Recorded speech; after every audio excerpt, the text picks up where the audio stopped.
To all my subscribers who think that I'm not making any progress on my wide body, what's that?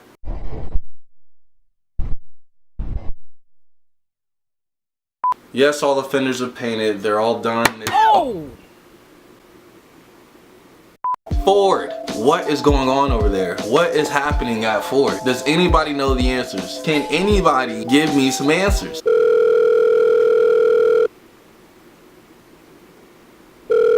Hello, it's Ford. Hey Ford. Yes, sir. Yeah, I was just wondering if you guys had any answers. No,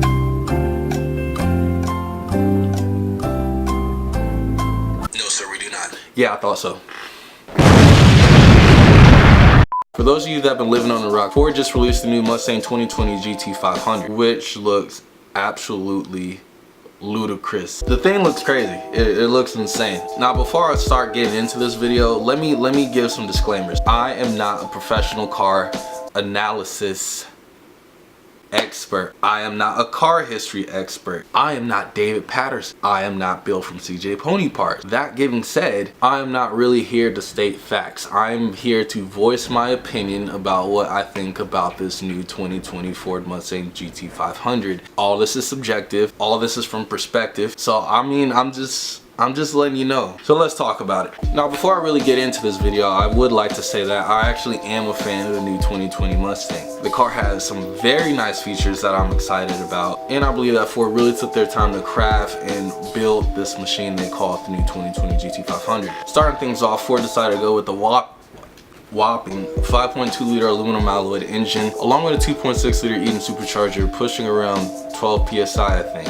It comes with a dual clutch transmission system. Yeah, we'll get into that later. 0 to 60 time looking around 3.5 seconds, which is not bad. Coming from the 2014s, I think it was around 4.1 seconds, so go from 4.1 to 3.5. Unless you look at the GT350, which is also doing around 3.5 seconds. It's not Tesla though. Tesla's over here doing like 2 seconds flat. Shit is ridiculous. Bro, Tesla is just murdering everybody, bro. Whatever, they're in a whole different ball game for right now. Except to do the quarter mile under 11 seconds, so around the high 10 range. That's cool with me. I mean, those are cool numbers for factories, so I'm not really tripping on like quarter mile times though. I mean, 6-piston Brembos, acquired with some 305s on the front and then 315s in the rear. Nothing we haven't seen before. You got your Magnaride dampeners, and the thing that everybody's really obsessing over this car, carbon fiber drive shaft.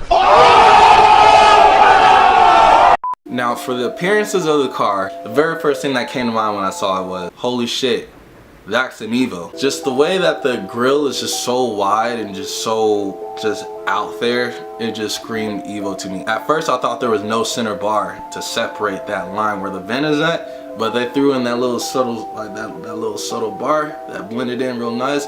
Then I was like, all right. So I am a big fan of the front end. The front end looks great to me with the canards, vents, the splitter. I mean, yeah, it only comes with the track pack, but that's the track pack. If you're gonna spend money and ball out on the track pack, then you're gonna get all the goodies that come with it. Huge fan of the snake coming up front. I am so glad they decided to go back with the classic Cobra snake on the front grille. The very first car I fell in love with was a 2003 Terminator. Oh my god, I still love it. I still want one. It just reminds me of him so much, and it looks so good. Also was digging the hood pins too. When I found out they were throwing hood pins on the car, I was like, oh snap. That's kind of cool, you know. The carbon fiber, it comes with carbon fiber wheels, yo. Oh, yo, when I saw the carbon fiber wheels, I was like, damn, I'm gonna have to spend my entire life savings on getting this car. See, at first I wasn't sold on the car until I saw those carbon fiber wheels, and I was like, wow, that's icy. All right, now with all that said and done, with all I just said, that was cool and all, but this is the reason why I'm not gonna buy one and why I really I dislike it. It's a problem everybody's having a problem with. There's no manual option. Oh my goodness. This is the first Gt500 or first Mustang without a manual transmission option. I knew this day would come. I just didn't think it would come so soon. At the same time, I do understand what they're going for. I mean, at the end of the day, this is supposed to be more of a track spec car, more of a race friendly car. They have that race mentality. They're focusing on the quickest time. They want the quickest shifts. That dual clutch transmission, I mean, it's no joke. They say it can shift in like under 100 milliseconds. I don't even know how fast that is. So I understand what they're going for. I mean, it's changing. The car game is changing. I mean, we're moving into the world where manual transmissions is heading out. You got all these paddle shifts and all these electric cars is coming in, and it's crazy, man. I don't really know how I feel about it, but it's just a change, and humans are naturally stray away from change, and it's just something to get over, you know?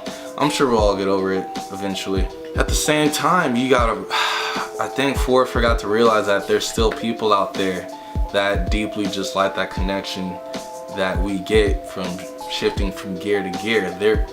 There's all you can relate. There's no better feeling than from shifting from gear to gear when you're racing, when you're cruising, when you're just enjoying the car. You just feel like you're just more one with your car. I absolutely love it. And you don't get the full experience when it's an automatic and you know you have this dual clutch transmission system. Yeah, it's just weird. Plus the dual clutch transmission system, it's a little rough. I know they're like, oh yeah, I know Ford's gonna be like, oh yeah, you know, well, people are gonna buy this for the track. No, they're not. A lot of people are gonna buy it to commute in, and we all know it. So I don't know if they really took that into consideration, but it's a problem that I really have at this moment. Like I said, I know in time I'll get over it. You know, hey, at least they didn't go electric, which they almost did, or they might do here in the future. When they go electric, y'all, I might have to discontinue this channel. Plus the wing on the track pack, I'm just not digging it.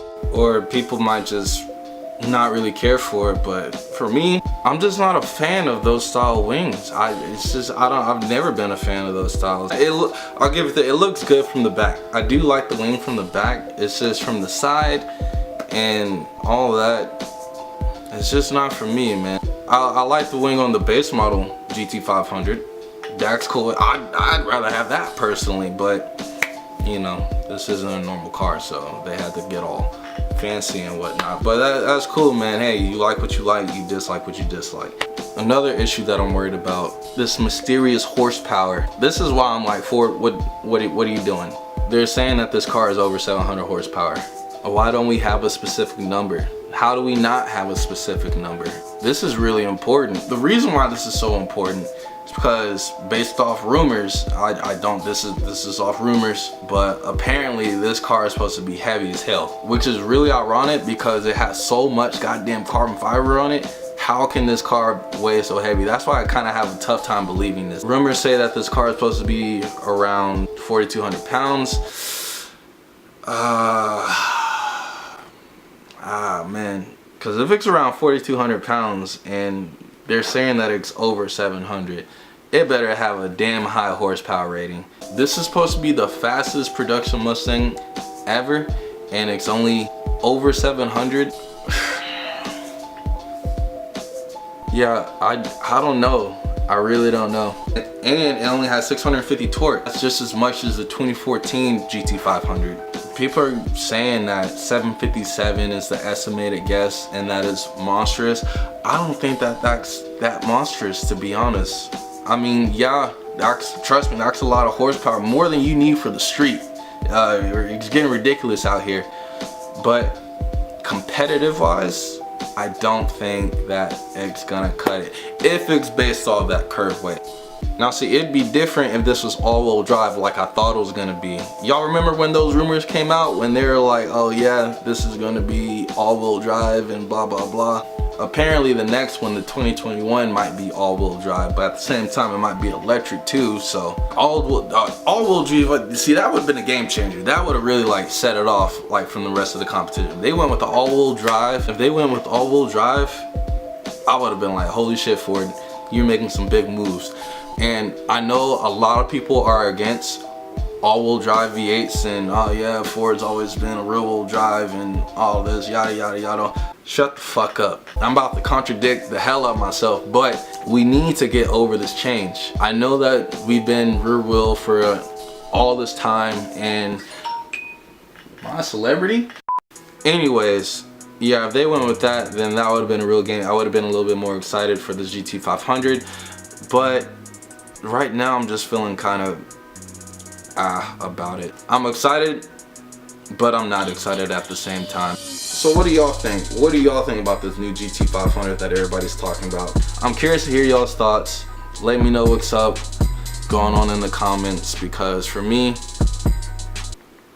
I'm just not rocking with it. Sounds great though. That cross-plane crank, oh man, sounds amazing. That's where I'm gonna close it off. That sound, bonkers.